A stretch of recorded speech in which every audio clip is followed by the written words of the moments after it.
제발 살려달라고, 제발 여기서 나갈 수 있게 해달라고 비명을 지르고 또 질러댔습니다. 하지만 돌아오는 것은 차가운 탄가루가 섞인 적막하고 무겁고 지독한 침묵뿐이었습니다.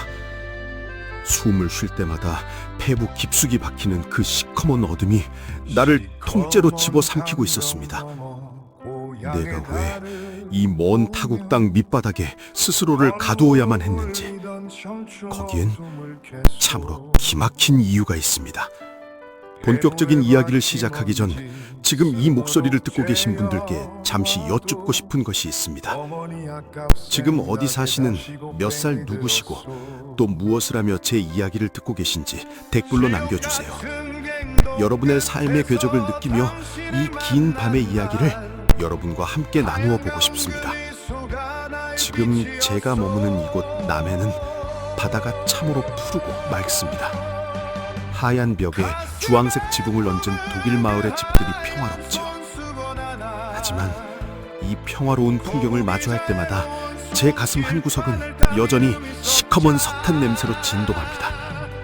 시간을 돌려 1963년 그의 겨울로 여러분을 모시고 가려 합니다.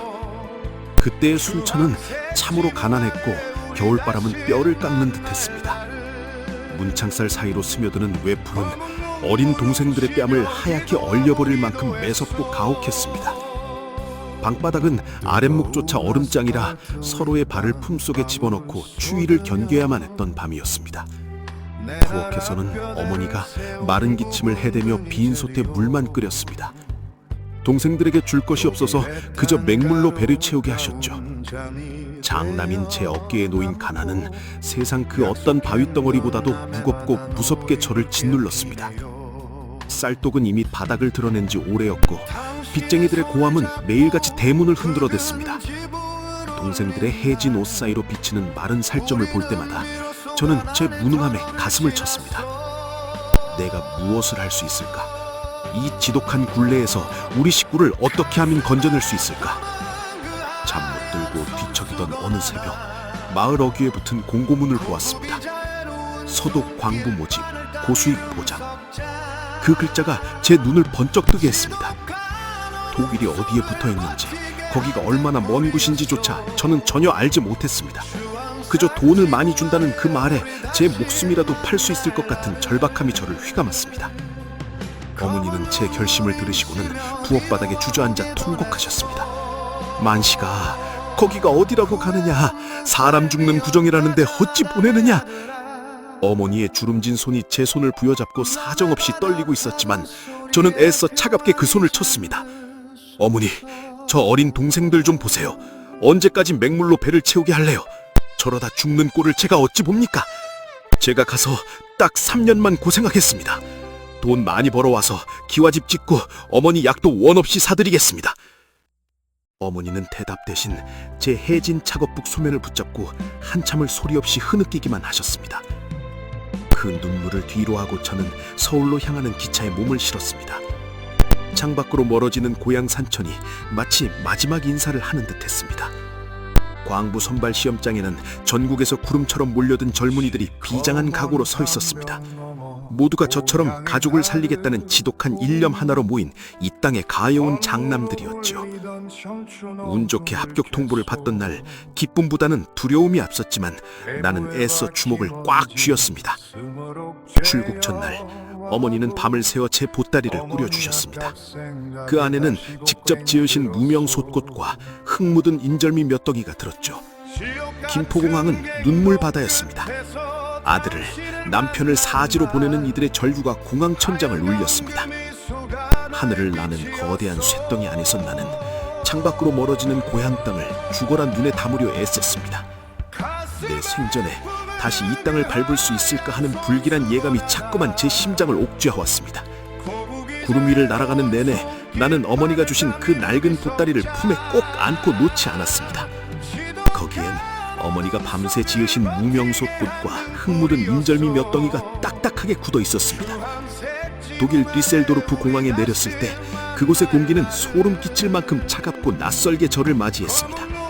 파란 눈의 서양 사람들이 우리를 동물원 원숭이 보듯 쳐다보았고 우리는 고개를 숙인 채 걸었습니다. 우리는 짐짝처럼 큰 트럭 뒷칸에 실려 덜컹거리는 길을 달려갔습니다. 창밖으로 내보이는 독일의 풍경은 아름다웠지만 제 마음엔 들어오지 않았습니다. 도착한 곳은 함보른의 어느 탄광. 하늘을 찌르듯 솟아있는 거대한 철탑과 시커먼 연기가 뿜어져 나오는 그 광경에 숨이 턱 막혔습니다. 독일 관리인이 우리를 일렬로 세우고는 독일어로 소리를 쳤습니다. 무슨 말인진 몰라도 그 기세가 우리를 압도하고도 남았습니다. 우리에게 주어진 것은 번호가 적힌 철모와 낡은 작업복 한 벌. 저는 7번이라는 번호를 받았습니다. 이제 나는 김만식이 아닌 7번이었습니다. 지하 1000m 아래로 내려가는 엘리베이터의 문이 닫히는 순간 세상의 모든 빛이 사라졌습니다. 덜컹거리는 진동과 함께 엘리베이터가 급강하기 시작하자 귀가 먹먹해지고 심장이 입 밖으로 튀어나올 것 같았습니다. 주변의 온도가 서서히 올라가더니 어느덧 숨을 쉬기 힘들 정도의 열기가 온몸을 휘감기 시작했습니다. 마침내 도착한 막장의 깊은 곳. 영상 40도가 넘는 지옥 같은 열기 속에서 우리는 옷을 다 벗어 던져야 했습니다. 속옷 하나 걸친 채로 무거운 곡괭이를 들어 올리는 순간 이것이 현실임을 뼈저리게 느꼈습니다.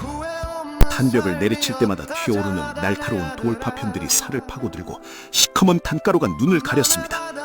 입안에서는 언제나 서걱거리는 석탄가루가 느껴졌고 침을 뱉으면 검은 먹물이 바닥을 적셨습니다.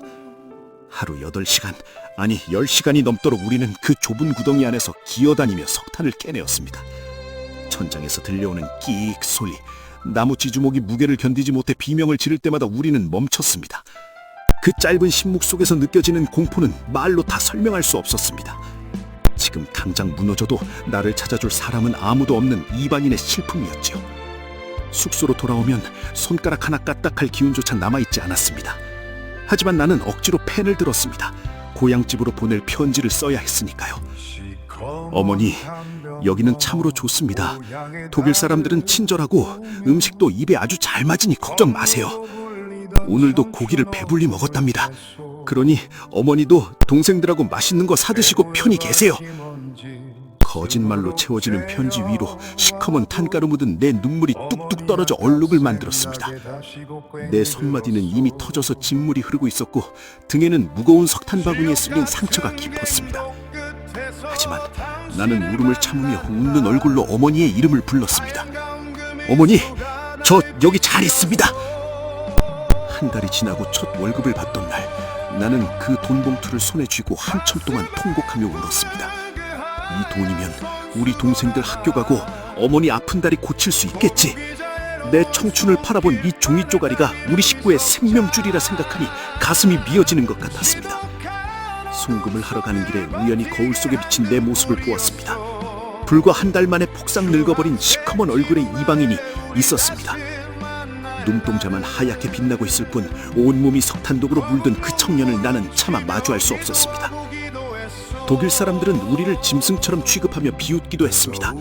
동양에서 온 가난한 나라의 광부들, 그들의 시선은 얼음보다 차가웠습니다. 하지만 나는 기죽지 않았습니다. 아니, 기죽을 여유조차 없었습니다.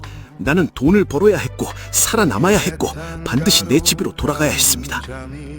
어느 날 밤 함께 온 광석이가 제 무릎에 얼굴을 묻고 울었습니다. 만식아, 나 무서워.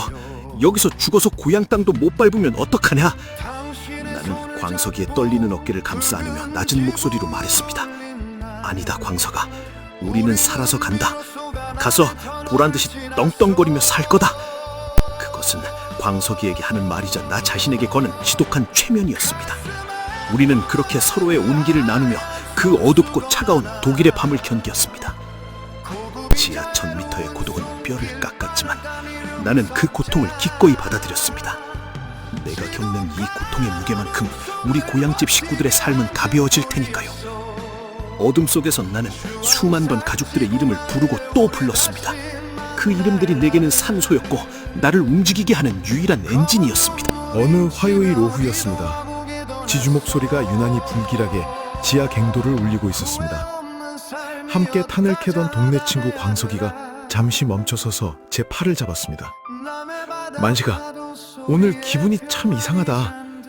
어젯밤 꿈에 고향집 감나무가 벼락을 맞았어. 나는 광석이의 어깨를 툭 치며 애써 웃어 보였습니다. 임마, 꿈은 반대라고 안 하더냐? 어서 한 바구니라도 더 채우자. 하지만 그 말이 씨가 된 것일까요? 쾅 하는 굉음과 함께 순식간에 천장이 무너져 내리기 시작했습니다. 비명소리조차 지를 틈이 없었습니다. 정신을 차렸을 때 제 주변은 지독한 화약 냄새와 먼지로 가득했습니다. 광석아! 광석아! 어디 있느냐? 더듬거리는 손끝에 닿은 것은 커다란 바위 아래 깔린 손이었습니다. 그것은 광석이의 손이었습니다.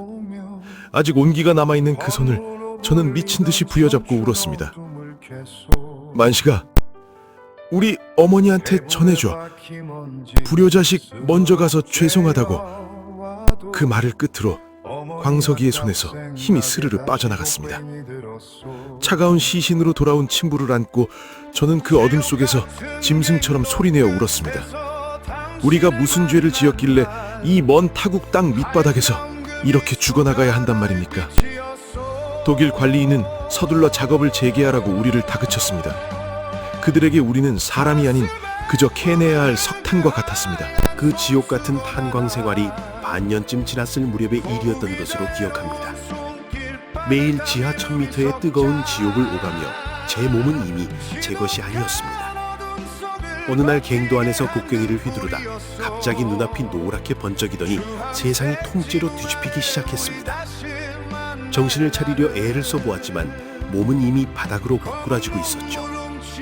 정신을 차려보니 사방이 눈이 시리도록 하얀 어느 낯선 망의 침대 위였습니다. 코끝을 찌르는 지독한 소독약 냄새와 서늘한 공기가 저를 제일 먼저 맞이했습니다. 나는 여기가 저승인가 아니면 꿈인가 싶어 초점 없는 눈으로 천장만 바라보았습니다. 내 몸을 덮고 있던 하얀 시트 위로 시커먼 탄가루가 묻은 제 손이 보였습니다. 그 더러운 손이 너무나 부끄러워 이불 속으로 감추려 했지만 손가락 하나 까딱할 기운조차 제게는 남아있지 않았습니다. 허무함과 슬픔이 동시에 밀려왔습니다. 그때 조용히 문이 열리는 소리가 들렸습니다. 바스락거리는 하얀 가온 소리와 함께 누군가 제 곁으로 천천히 다가왔습니다. 저는 두려운 마음에 눈을 감아버렸습니다. 독일 의사가 와서 또 알 수 없는 말로 호통을 치거나 가난한 이방인의 초라한 행색을 비웃을까봐 무서웠습니다. 그런데 제 이마에 닿은 것은 차가운 기계가 아닌 부드러운 손길이었습니다. 그 손길이 제 이마의 열기를 어루만지더니 작고 나직한 목소리가 들려왔습니다. 이제 좀 정신이 드세요, 만식씨? 그것은 꿈에서도 그리던 우리네 말이었습니다. 나는 놀라 눈을 번쩍 떴습니다. 하얀 캡을 쓴 앳된 얼굴의 한 여성이 걱정스러운 눈빛으로 저를 내려다보고 있었습니다. 그녀가 바로 지금의 아내 영숙 씨였습니다. 제가 고열로 사흘이나 혼수 상태였다고 했습니다. 독일 의사들은 가망이 없다고 고개를 저었지만 영숙 씨는 밤마다 제 곁을 지키며 제 이름을 불렀다 합니다. 만식 씨, 제발 일어나라고, 집에 가야 하지 않느냐고, 어머니가 기다리시는 고향으로 돌아가야 하지 않느냐고 말이죠. 그녀의 간절한 목소리가 저를 살렸습니다. 병원에 입원해 있는 일주일 동안 영숙 씨는 틈만 나면 제 병실을 찾았습니다. 독일 음식이 입에 안 맞을까봐 몰래 숙소에서 끓여온 보리죽을 건네주었죠. 우리는 낯선 독일 땅 병실 안에서 가족 이야기와 배고팠던 시절의 이야기를 나누며 서로의 가슴에 맺힌 한을 조금씩 녹여내기 시작했습니다. 영숙 씨의 고향도 남쪽 어디쯤이라 했습니다. 우리는 창밖으로 지는 노을을 보며 언젠가 돌아갈 고국의 풍경을 그렸습니다. 그녀는 제 손을 잡으며 조용히 속삭였습니다. 만식 씨, 우리 여기서 절대 죽지 마요. 어떻게든 버텨서 꼭 같이 돌아가요. 가서 남해의 푸른 바다를 보며 아름답고 평화롭게 우리 같이 살아요. 나는 그 말에 대답 대신 그녀의 손을 꽉 쥐었습니다. 그 작은 손의 온기가 다시 지하 갱도로 내려가야 할 저에게 죽어도 살아야 할 이유가 되어 주었습니다. 퇴원하던 날 그녀는 제게 쪽지를 주었습니다. 이번 주 일요일 공원 입구에서 기다릴게요. 그 짧은 문장이 제 심장을 뛰게 했습니다. 나는 숙소로 돌아와 옷을 고르고 또 골랐습니다. 마침내 돌아온 일요일 오후였습니다. 독일의 하늘은 드물게 맑고 푸르렀고 부드러운 햇살이 잔디 위로 쏟아졌습니다. 멀리서 하얀 원피스를 입은 그녀가 보였습니다. 가까이 다가갈수록 제 심장은 갱도의 발파 소리보다 더 크게 요동쳤습니다. 그녀는 저를 보자마자 환하게 웃으며 손을 흔들었고 저는 바보처럼 멈춰섰습니다. 우리는 말없이 공원 산책로를 걸었습니다. 길가에는 이름 모를 노란 들꽃들이 수줍게 고개를 내밀고 우리를 반겼습니다. 영숙 씨는 꽃향기를 맡으며 미소 지었습니다. 저는 차마 그녀의 얼굴을 똑바로 바라보지 못한 채 땅만 보고 걸었습니다. 주머니 속에 두 손은 땀으로 젖었고 탄가루가 남은 제 손이 부끄러웠습니다. 내 더러운 손이 그녀의 하얀 원피스에 닿기라도 하면 어쩌나 하는 걱정에 자꾸만 거리를 두고 걷게 되더군요. 그런 제 마음을 읽은 건지 그녀가 멈췄습니다. 만식 씨, 왜 자꾸 손을 감추세요? 그녀가 제 오른손을 낚아채듯 잡았습니다. 저는 당황해서 손을 빼려 했지만 그녀는 이 손이 얼마나 자랑스러운지 아세요?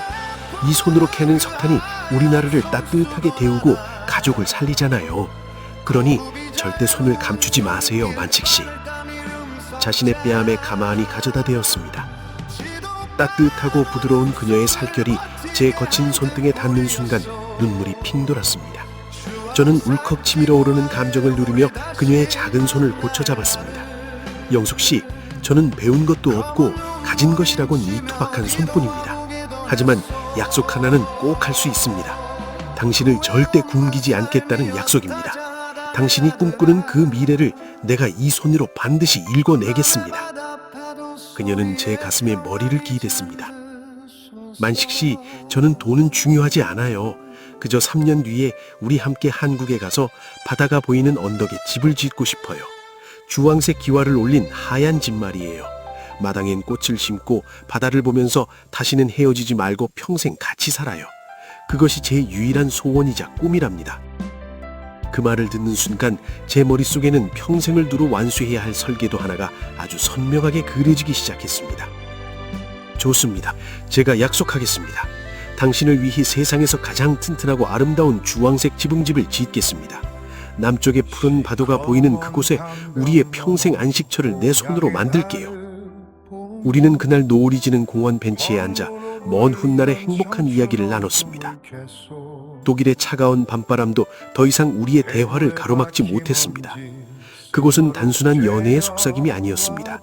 절망뿐인 지하 막장에서 우리가 붙잡아야 할 유일한 생명줄이었으며 죽음의 공포를 이겨내게 하는 부적이었습니다. 우리는 그렇게 서로의 심장에 주황색 지붕의 꿈을 깊게 새겼습니다.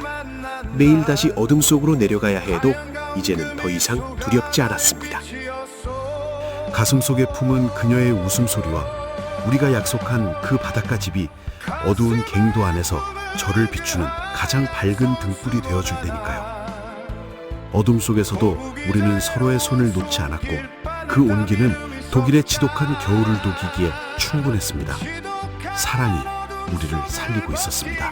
영숙 씨와 주황색 지붕의 꿈을 약속한 지 며칠이 지나지 않았을 때 탄광 전체가 발칵 뒤집히는 엄청난 소식이 전해졌습니다. 조국의 대통령 내외가 이곳 함부른 탄광을 직접 방문하신다는 믿기지 않는 이야기였습니다.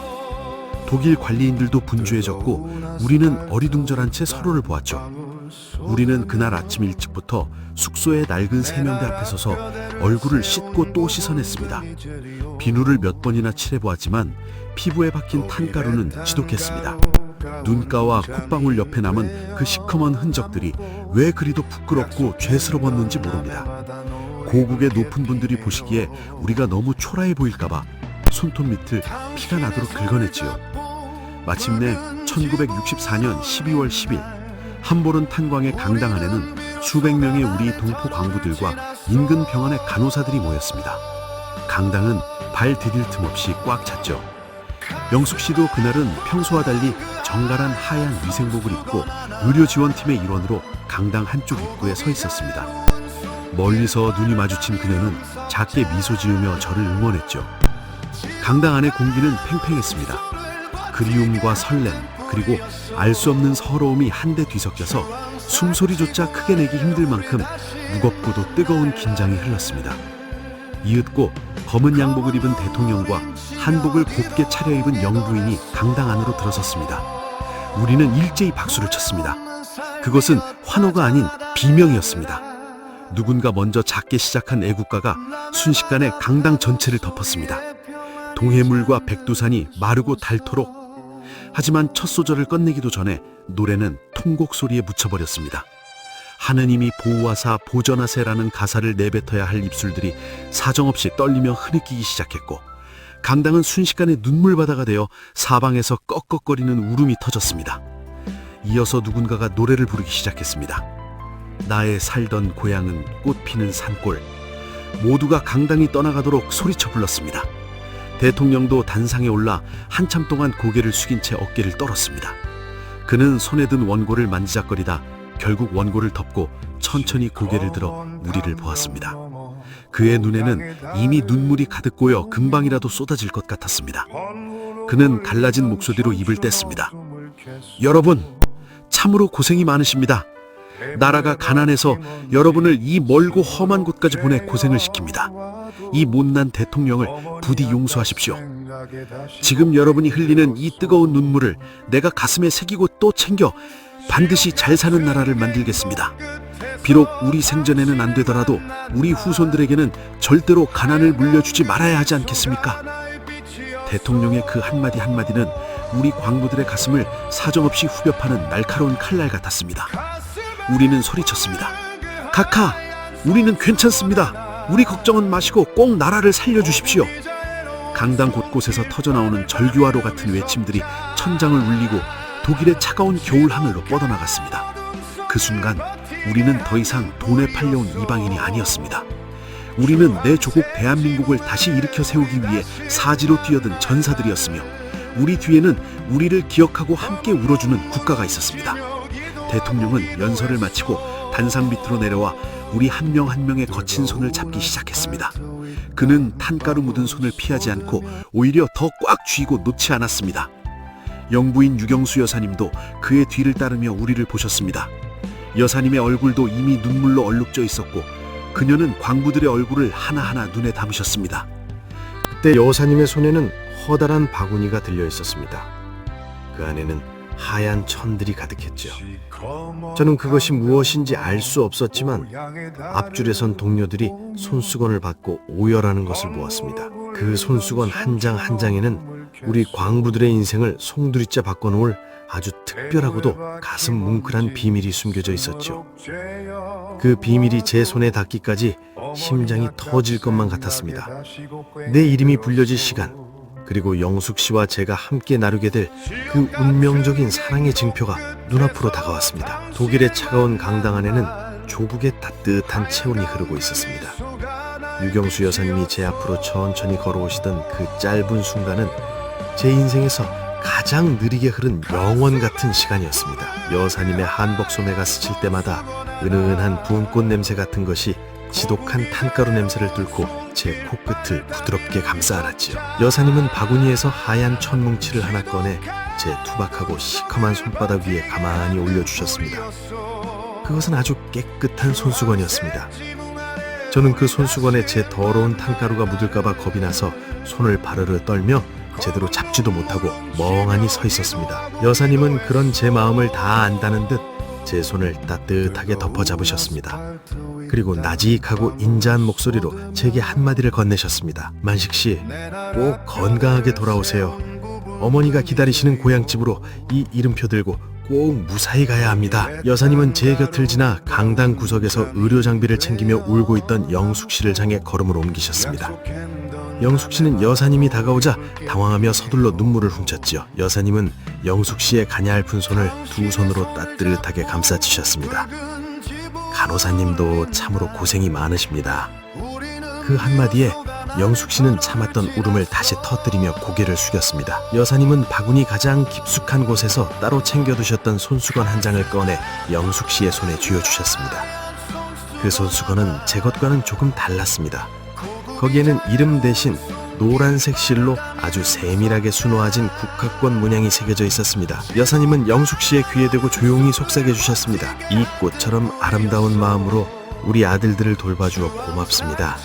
이건 제가 간호사님들께 드리는 제 마음이니 부디 간직해 주세요. 여사님은 영숙 씨의 귓가에 대고 잠시 멈추셨다가 더 나직하게 비밀스러운 응원을 덧붙이셨습니다.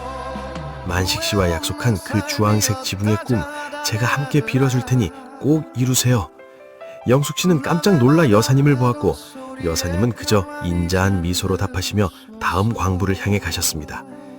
우리의 마음을 조국이 축복해준다는 그 믿음이 강당 안을 가득 채웠습니다. 행사가 끝나고 대통령 내위가 떠난 뒤에도 우리는 한참을 그 자리에 서서 자신의 이름이 새겨진 손수건을 얼굴에 묻고 그 향기를 맡았습니다. 조국의 냄새가 어머니의 냄새가 났습니다.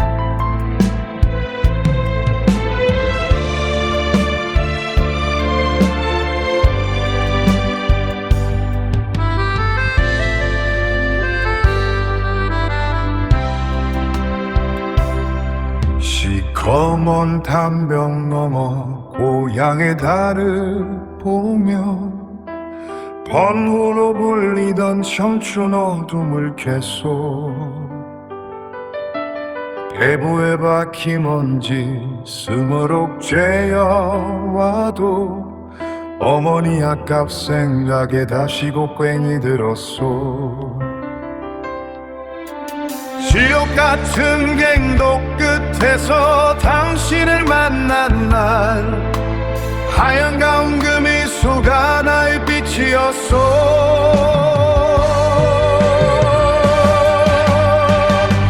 가슴에 품은 그 하얀 손수건 하나 거북이자의 로운 손길 바늘땀 이름이 석자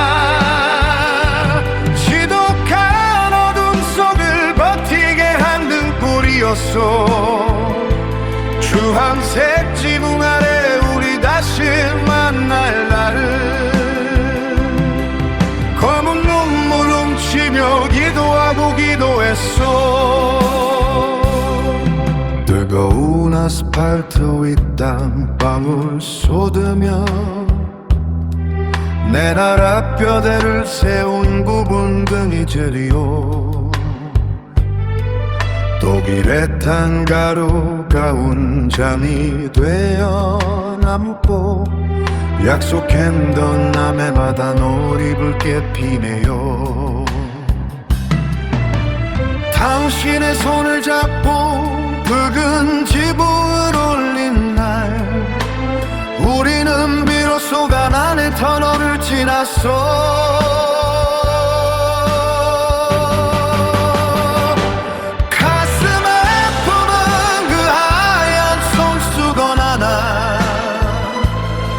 고급이자의 로운 손길 바늘땀 이름 석자 지독한 어둠 속을 버티게 한 등불이었소. 주황색 지붕 아래 우리 다시 만날 날을 검은 눈물 인치며 기도하고 기도냈소.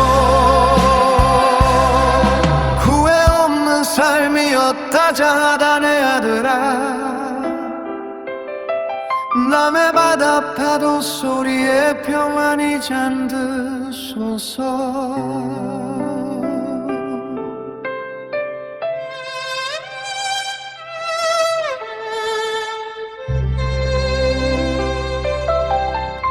갱도로 돌아가야 할 시간이 왔습니다.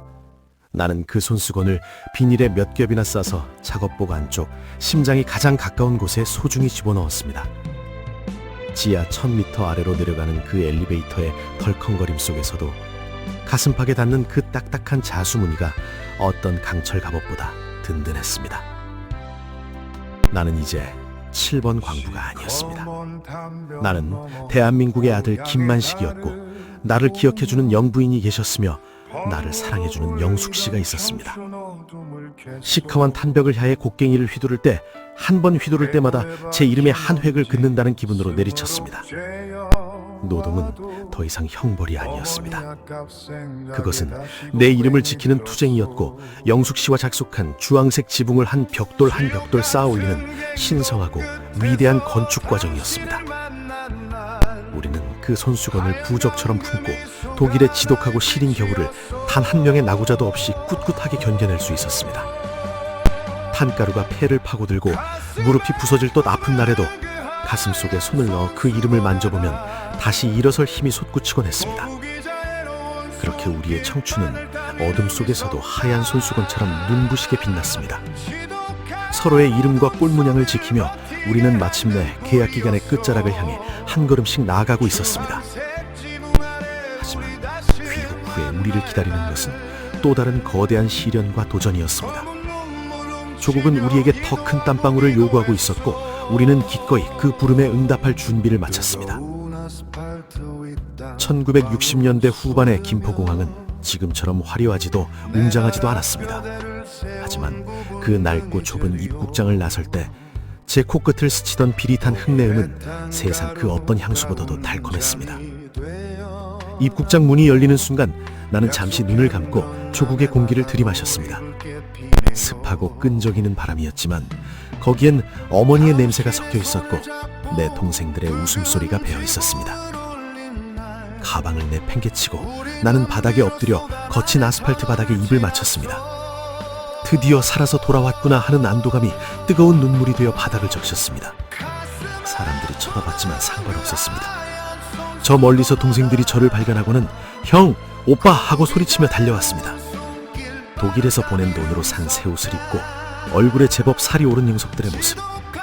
그 모습을 보니 가슴이 꽉 차올랐습니다. 내가 독일 땅 지하 1000m 아래에서 겪었던 그 지독한 어둠과 공포가 이 아이들의 빛나는 눈동자로 변했구나. 그 생각 하나만으로도 지난 3년의 모든 고통은 씻은 듯이 사라졌습니다. 순천 집으로 내려가는 기차 안에서 나는 창밖으로 멀어지는 풍경들을 단 한순간도 놓치지 않으려 했습니다. 초가집들이 사라지고 공장이 들어서고 나라 전체가 꿈틀거리고 있었습니다. 마당에 들어서니 어머니는 이미 버선 발로 뛰어나와 저를 기다리셨죠. 제 손을 잡고 얼굴을 비비며 우시는데 어머니의 손등에 박힌 굳은 살이 천보다 더 단단해진 것 같아 가슴 아팠습니다. 만시가 고생 많았다 내 아들아. 어머니의 그 한마디에 나는 참았던 울음을 다시 한번 터뜨리고 말았습니다. 어머니, 저 이제 안 떠납니다. 이제 우리 가족 행복하게 살아요. 그날 밤 어머니가 차려주신 된장국과 따뜻한 하얀 쌀밥을 마주 앉아 먹으며 나는 비로소 평화를 느꼈습니다. 석탄가루가 섞이지 않은 순수한 밥맛, 그것은 인간으로서 누리는 최고의 사치였습니다. 하지만 그 평화는 그리 오래가지 않았습니다. 마당에 앉아 라디오를 듣고 있으면 연일 경부고속도로 건설 소식이 들려왔죠. 서울에서 부산까지 길을 뚫는다는 그 거대한 계획에 나라가 들썩이고 있었습니다. 나는 가만히 앉아 있을 수가 없었습니다. 우리가 독일 탄광 밑바닥에서 목숨 걸고 캐올린 그 석탄 자금들이 이제 막 이 나라의 뼈대를 세우고 있는데 그 현장을 내 눈으로 직접 보고 싶었습니다. 영숙 씨와 약속한 주황색 지붕의 꿈, 그 꿈을 이루기 위해서라도 나는 다시 한번 일터로 나가야 했습니다. 나는 다시 낡은 작업복을 챙겨들고 경부 고속도로 건설 현장으로 향했습니다. 현장은 독일의 탄광만큼이나 치열했습니다. 아스팔트의 열기가 지열과 합쳐져서 발바닥을 익혀버릴 듯 뜨거웠고 굴착기의 굉음은 휘청을 찢어버릴 듯 사방에서 쉼없이 몰아치고 있었습니다. 하지만 우리 파독 광부 출신들은 달랐죠. 독일의 지하 갱도에서도 살아남았는데 이까짓 햇볕쯤이야 하는 배짱이 있었죠. 우리는 돌을 나르고 땅을 다지며 독일에서 배운 근면함을 쏟아부었습니다. 현장에서 일하는 노동자들 사이에서 우연히 독일 동료였던 칠성이를 만났습니다. 사로의 시커먼 얼굴을 보며 우리는 한참을 부둥켜 안고 소리내 웃었습니다. 야, 7번, 너 여기서 또 땅 파고 있냐? 우리는 아스팔트 먼지 구덩이 속에서 독일 탄광에서 불렀던 노래를 흥얼대며 길을 닦고 또 닦아나갔습니다. 우리가 붓는 아스팔트 한 구비마다 우리 세대의 피와 땀이 섞여 들어갔습니다. 여름의 땡볕 아래서 등줄기를 타고 흐르는 땀방울은 독일의 것과는 달랐죠. 이건 내 나라를 만드는 땀방울이다. 우리 아이들이 달릴 길을 만드는 거다. 그런 자부심이 우리를 버티게 했습니다. 영숙 씨와는 가끔 편지를 받았습니다. 그녀는 서울의 큰 병원에서 여전히 환자들을 돌보며 우리를 기다리고 있었죠. 만식 씨, 조금만 더 힘내세요. 우리의 주황색 지붕이 멀지 않았어요. 그녀의 편지를 가슴에 품고 있으면 아스팔트의 열기도 견딜만 했습니다. 하지만 어느 날부턴가 제 몸 안에서 불길한 징조가 나타나기 시작했죠. 가슴 깊은 곳에서 정체모를 통증이 느껴졌습니다. 처음에는 그저 과로 때문인 줄 알았습니다. 하지만 기침을 할 때마다 가슴이 찢어지는 듯한 느낌이 들기 시작했고 가래를 뱉으면 시커먼 점들이 섞여 나왔습니다. 독일의 어둠이 나를 따라온 것이었습니다. 나는 동료들에게 들키지 않으려 애쓰며 현장 구석에서 조용히 숨을 몰아쉬었습니다. 아직은 안 된다. 아직은 멈출 수 없다. 내 동생들 공부 더 시켜야 하고 영숙 씨랑 집도 지어야 하는데 말입니다. 밤마다 숙소 천장을 바라보며 나는 내 폐 속에서 서서히 굳어가는 그 시커먼 탄가루들을 원망했습니다. 하지만 한편으로는 이것이 나의 훈장이라 스스로를 위로하며 통증을 견뎠습니다. 경부고속도로 건설은 막바지를 향해 갔고 우리의 청춘도 그 위로 녹아들었습니다. 서울과 부산이 연결되던 그 혁사적인 날, 나는 완공된 도로 위에 서서 멀리 남해바다를 향해 기도했습니다. 광석아, 보고 있느냐? 이 길이 뚫렸다. 우리가 목숨 걸고 번 돈이 이 길이 되었다. 나는 비틀거리는 몸을 이끌고 마침내 영숙 씨를 만나러 서울로 향했습니다. 내 생애 가장 찬란하고도 아픈 시간이었습니다. 이제 남은 것은 그녀와의 약속이었습니다. 몸은 무너져 가고 있었지만 마음은 그 어느 때보다 단단하고 뜨거웠습니다.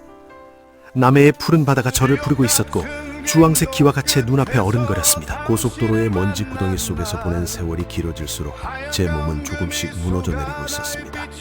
기침 한 번에 가슴이 갈라지고 숨을 들이쉴 때마다 날카로운 칼날이 폐를 긋는 것 같았죠. 저는 그 통증을 억누르며 서울로 향하는 기차 안에서 창밖을 봤습니다. 독일에서 돌아온 영숙 씨가 서울의 어느 병원에서 환자들을 돌보고 있다는 소식을 들었을 때 제 심장은 다시 뛰기 시작했습니다. 약속했던 3년이 훌쩍 지났지만 우리의 마음은 단 한순간도 독일의 그 공원을 떠난 적이 없었죠. 서울역 대합실에서 하얀 위생복을 벗고 사복 차림으로 서 있는 그녀를 발견한 순간 눈물이 났습니다. 영숙 씨는 저를 보자마자 달려와 제 거칠어진 손을 꼭 잡았습니다. 만식 씨, 왜 이렇게 마르셨어요? 목소리는 왜 이렇게 잠기셨나요? 그녀의 눈에는 저를 향한 걱정과 애틋함이 가득 고여 있었습니다. 저는 억지로 웃으며 대답했습니다. 영숙 씨, 제가 약속 지켰습니다. 살아서 돌아왔고 우리 가족들 이제 굶지 않아도 되게 만들었어요. 이제 우리 차례입니다, 영숙 씨. 우리만의 집을 지어야지요. 우리는 소박한 단간방에서 신혼생활을 시작하게 되었습니다. 비록 가진 것은 넉넉하지 않았지만 독일에서 가져온 그 손수건 한 장이 우리에게는 세상 그 어떤 폐물보다 값진 재산이자 자부심이었습니다. 밤마다 제가 기침을 쏟아내면 영숙 씨는 잠결에도 일어나 제 등을 쓸어내리며 울었습니다. 여보, 독일의 탄가루가 아직도 당신을 괴롭히나 봐요. 미안해요. 그녀의 눈물이 제 등에 닿을 때면 저는 오히려 미안함에 가슴이 아팠죠. 세월은 어느덧 흘려 2000년대 초반이 되었고 정부에서 파독 광부와 간호사들을 위해 남해에 마을을 조성한다는 소식이 들렸습니다. 독일의 그 붉은 지붕을 닮은 마을을 짓게 해준다는 것이었죠. 우리는 망설임 없이 짐을 쌌습니다. 남해의 가파른 언덕 위, 바다가 한눈에 내려다 보이는 그곳에 우리의 마지막 안식처를 짓기로 했죠. 몸은 이미 진폐증으로 지쳤지만 망치를 든 제 손은 다시 떨렸습니다. 처음 도착한 남해의 현장은 말 그대로 황무지나 다름없었습니다. 돌을 나르고 시멘트를 비비며 저는 다시 독일의 지하갱도에 들어온 것 같은 착각에 빠지곤 했죠. 하지만 이번엔 어둠이 아니었습니다. 내 머리 위엔 남해의 푸른 하늘이, 내 발밑엔 출렁이는 푸른 바다가 나를 응원하며 빛나고 있었습니다.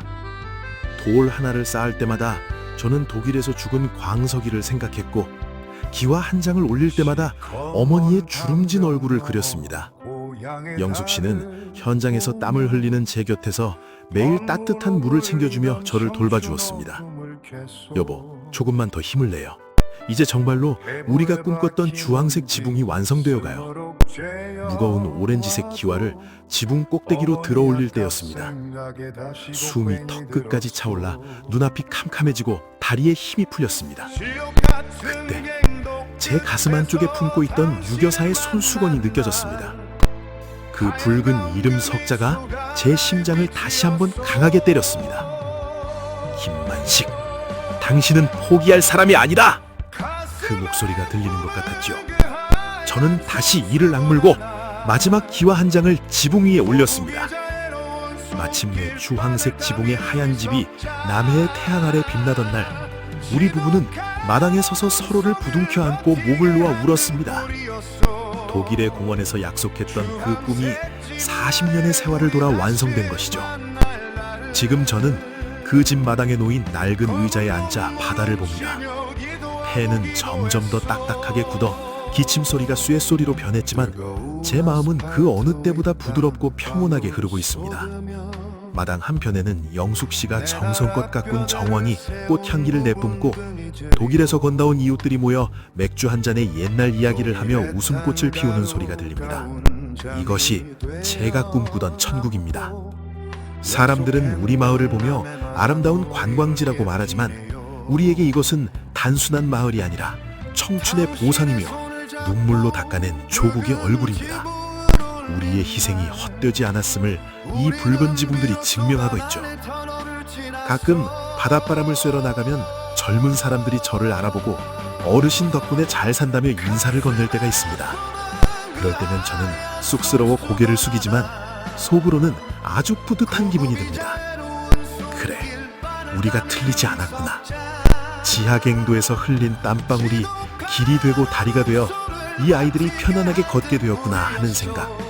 그것만으로도 제 진폐증 통증은 충분히 견딜 가치가 있는 것입니다. 이제 제 삶의 해는 뉘엿뉘엿 수평선 너머로 저물어가고 있습니다. 하지만 저는 두렵지 않습니다. 이 붉은 지붕 아래에서 저는 가장 소중한 사랑을 지켜냈고 조국을 향한 의무를 다했으니까요. 영숙 씨는 오늘도 제 곁에 앉아 제 거칠어진 손을 매만집니다.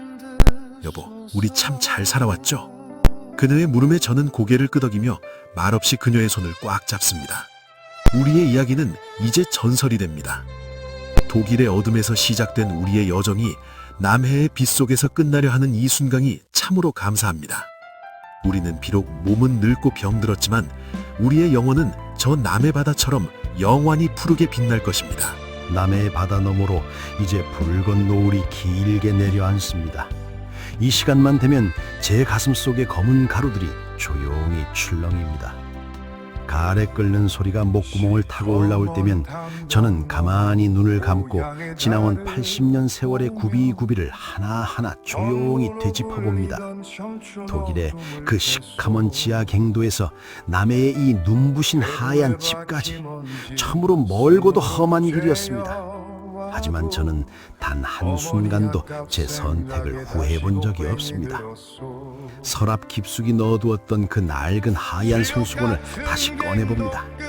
세월의 빛이 발에 누렇게 변했지만 붉은 실로 새겨진 내 이름 석자는 여전히 선명하게 저를 바라봅니다. 김만식. 누구도 부르지 않아 잊힐 뻔했던 가난한 나라 청년의 이름을 조국의 영부인이 직접 수놓아 주셨던 그 따뜻한 바늘땀의 온기 말입니다. 이 손수건은 제게 단순한 천 조각이 아니라 제가 이 땅에 존재했다는 가장 확실한 증거이자 훈장이었습니다. 나는 번호가 아니라 사람이었다고, 누군가의 아들이자 한 여자의 남자였다고. 마당 한편에서 영숙 씨가 정성껏 가꾼 꽃들이 바람에 흔들립니다.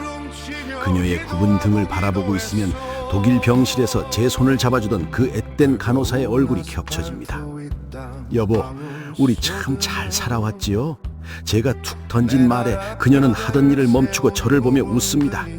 그럼요, 만식 씨, 우리 정말 잘 살았죠. 우리가 닦은 길이 저렇게 넓은데 말이에요. 그녀의 웃음 뒤로 가끔은 먼저 떠난 동료들의 얼굴이 파도처럼 밀려옵니다.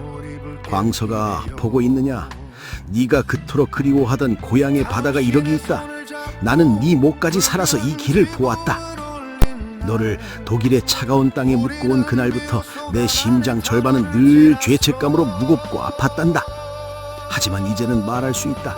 우리들의 희생은 결코 헛되지 않았다고.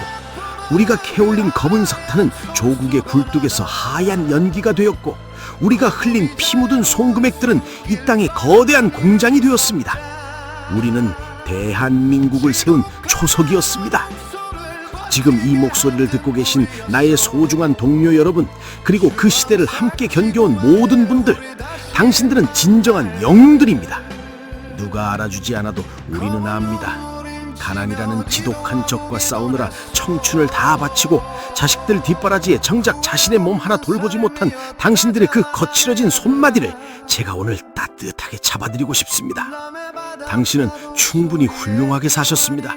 비겁하지 않았고 도망치지 않았으며 사랑하는 사람들을 지키기 위해 어둠 속으로 기꺼이 걸어들어갔던 당신의 그 용기를 저는 존경합니다. 이제는 무거운 짐을 내려놓으세요. 지나온 세월의 상처와 아픔은 저 남해의 푸른 바다에 다 던져버리고 남은 시간은 오직 당신 자신을 위해 평화롭고 고요하게 흘러가길 바랍니다. 손주 녀석들이 찾아와 제 주름진 손을 만지며 신기해할 때마다 저는 이 아이들이 누리는 이 평화가 우리의 눈물값이라는 사실에 난 몰래 가슴 깊이 뿌듯함을 느낍니다. 시커먼 담벼 넘어 고향의 달을 보며 번호로 불리던 청춘 어둠을 캐소 배부에 박힌 먼지 스머록 죄어와도 어머니 아깝 생각에 다시 곡괭이 들었소 지옥 같은 갱도 끝에서 당신을 만난 날 하얀 가운 그 미소가 나의 빛이었소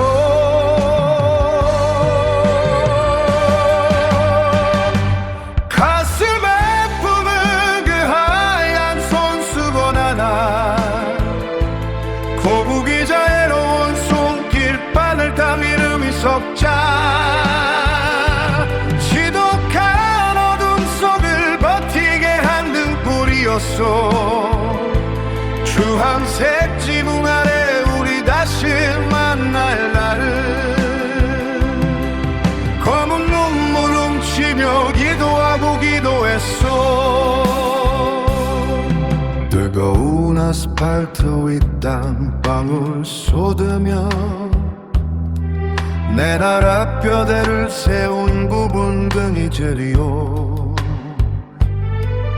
독일의 탄 가루가 운장이 되어 남고 약속했던 남의 바다 놀이붉게 피네요 당신의 손을 잡고 붉은 지붕을 올린 날 우리는 비로소 가난의 터널을 지났어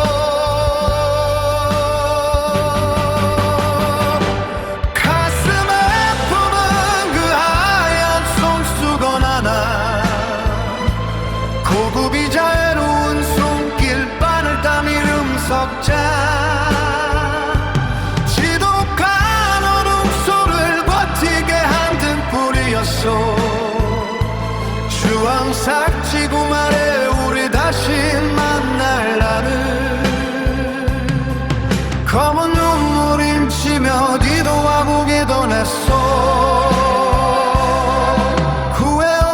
삶이었다 자다 내 아들아 남의 바다 파도 소리에 평안히 잠들소서